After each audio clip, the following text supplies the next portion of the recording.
এই দৃশ্য আমি সহ্য করতে পারছি না। কাফেররা এই পৃথিবীতে এত আরাম করলো, আর বিশ্ব নবী, রহমতের নবী, পিঠের উপরে দড়ির ডাক, আমার সহ্য হচ্ছে না ইয়া রাসূলুল্লাহ, আপনি আমাকে অর্ডার করুন, আমি আপনার জন্য একটা তোশক বানাই নিয়ে আসি। রাসূলুল্লাহ বললেন, ওমর, এই পৃথিবীতে আমি শান্তি করতে আসি নাই।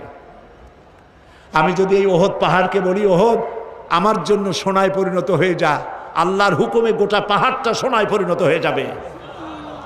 ওমর, দুনিয়ায় শান্তি করতে আসি নাই, আসছি মানবতার কল্যাণের জন্য, মুক্তির জন্য। কাজেই দুদিনের জন্য যারা মন্ত্রী হন, 2-5 বছরের জন্য যারা এমপি হন, যারা সচিব হন, ডিসি হন, এসপি হন, জনগণের সাথে খারাপ ব্যবহার করবেন না।